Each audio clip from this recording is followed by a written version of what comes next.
Assalamualaikum warahmatullahi wabarakatuh. Balik lagi di OMV Project Channel. Sebagian besar driver ojek online pasti udah tahu lah ya dengan istilah HP route, atau bisa disebut driver route atau driver tuyul. Nah, video kali ini gue akan coba bahas perbedaan antara driver route dengan driver polosan. Perlu dicatat bahwa gue membuat pembahasan ini bukan bermaksud untuk membenturkan satu sama lain. Tujuan gue membuat video ini hanya untuk perbandingan dan edukasi semata, agar kita sama-sama tahu dan belajar akan kelebihan dan kekurangannya. Oke, simak terus videonya.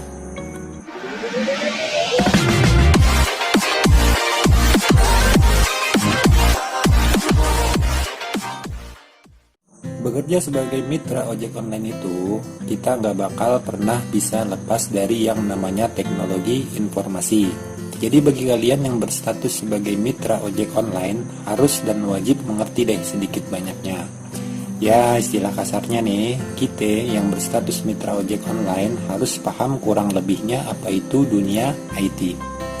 Karena Gojek dan Grab itu adalah perusahaan yang bergerak di bidang aplikasi berbagi tumpangan atau ride hailing, yang dimana aplikasi tersebut membutuhkan ruang atau wadah untuk bisa menjalankan aplikasinya.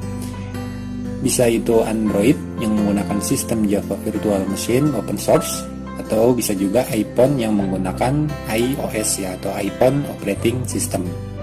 Ya, pokoknya intinya kita butuh yang namanya HP lah untuk bisa kita bekerja dan cari uang di jalan. Seperti yang udah gue bahas di video sebelumnya, bahwasanya mitra driver ojek online yang menggunakan HP route itu lebih memudahkan ya dalam mencari orderan di lapangan. Dan sekali lagi gue tegaskan bahwa di sini gue nggak bilang driver route itu lebih gacor dari driver polosan. Hanya saja mereka lebih mudah dalam memburu order di lapangan. Karena gue juga setuju dengan anggapan bahwa rezeki itu sudah ada yang atur dan nggak mungkin ketukar. Tapi kan kita sebagai manusia juga harus berikhtiar, mungkin dengan cara yang berbeda-beda. Oke, lanjut. Kalau berbicara tentang HP route di dunia perjolan, udah pasti kita bersinggungan dengan yang namanya pelanggaran kode etik yang telah ditentukan oleh si aplikator. Ya, karena pada dasarnya pengertian route itu sendiri adalah dimana si pengguna bisa mendapatkan kendali atau akses penuh dari smartphone Android miliknya. Jadi dengan kata lain, si driver yang menggunakan HP route itu, dia udah pasti mendapatkan akses lebih luas untuk menggunakan HP-nya. Sedangkan HP itu sendiri adalah penunjang inti nomor wahid untuk bisa menjalankan aplikasi Grab dan Gojek.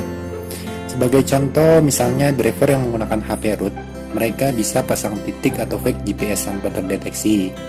Atau juga bisa menggunakan aplikasi modifikasi yang udah dirubah sedemikian rupa agar lebih ringan dalam pencarian order. Lalu bisa juga tune up atau menstabilkan jaringan internet. Nah, ini juga termasuk poin penting untuk berburu order.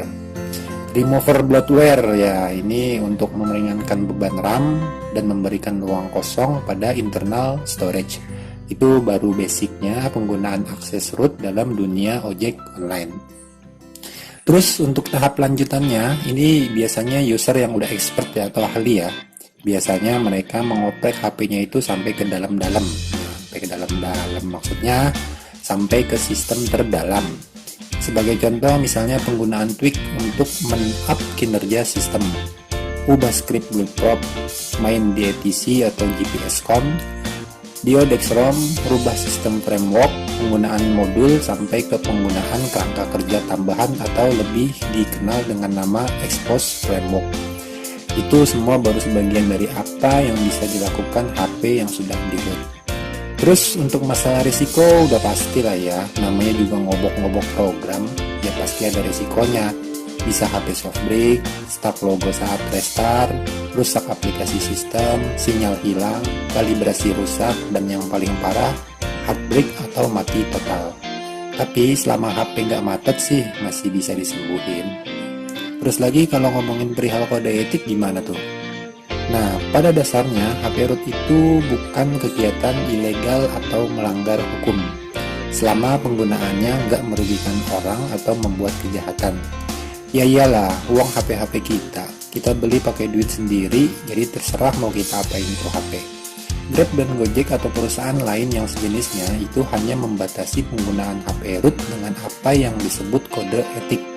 Seperti penggunaan fake GPS, aplikasi modifikasi, dan lain-lainnya itu yang udah gue sebutin tadi. Masalah urusan sanksi yang diberikan bagi pelanggar kode etik kita udah sama-sama tahu. Dari suspend berjangka sampai pemutusan mitra. Makanya ini adalah pilihan masing-masing. Ada yang emang suka dan bergantung dengan hal tersebut. Ada juga yang maunya polosan aja. Istilah kata mau cari aman aja lah. Tapi gua katakan di sini yang namanya sebuah program secanggih apapun itu pasti ada celahnya. Banyak juga driver yang dia emang dari dulu pengguna HP root sampai sekarang masih aman-aman aja tuh. Ada juga driver yang bilang ke gua bahwa dia nggak nyaman kalau ngebit polosan. Rasanya nggak pede aja gitu. Dan gak sedikit juga driver yang datang ke gue itu mau normalin HP-nya ke semula. Jadi mereka maunya ngebit polosan. Selain alasannya mau cari aman, juga mereka udah dapet spot yang pas untuk ngebit. Jadi gak terlalu kepake juga tuh HP rootnya. Karena di tempatnya itu kita gak pakai tuyul aja, orderannya udah deres. Katanya begitu. Ya emang pada dasarnya gacor gak gacor itu tergantung dari cara kerja kita. Bedanya driver yang menggunakan HP root 100% gue bilang lebih santai ketimbang driver polosan. Karena driver rootan itu bisa nongkrong di base camp atau warung kopi, adem-adem tinggal lempar titik selesai. Tinggal tunggu orderan masuk. Sedangkan driver polosan mereka harus melipir sana sini cari spot order yang bagus. Intinya sih balik lagi dengan cara pandang masing-masing. Enak ngebit polosan atau ngandelin tuyul buat cari orderan. Semua yang datang ke gua selalu gua dukung atas pilihannya masing-masing. Yang mau jadi driver root gua kasih tahu cara main amannya agar nggak terdeteksi. Yang mau jadi driver polosan pun juga gua kasih masukan gimana caranya membuat sistem kerja history yang baik untuk akun prioritas. Karena banyak juga driver polosan lebih gacor ketimbang driver rootan. Yang terpenting adalah usahanya. Kita sebagai manusia nggak bisa mendahulukan Tuhan. Semua rezeki sudah diatur bahkan sebelum kita lahir ke dunia ini. Be a smart person, not a hard person. Jadi harus lebih bijak dalam menanggapinya. Oke, jadi begitu aja untuk video kali ini. Semoga video ini bermanfaat dan bisa menjadi titik terang untuk perbandingan enak jadi driver polosan atau driver rootan. Dukung terus OMV Project agar gue selalu bersemangat membuat video menarik untuk kalian semua. Akhir kata dari gue, Assalamualaikum warahmatullahi wabarakatuh.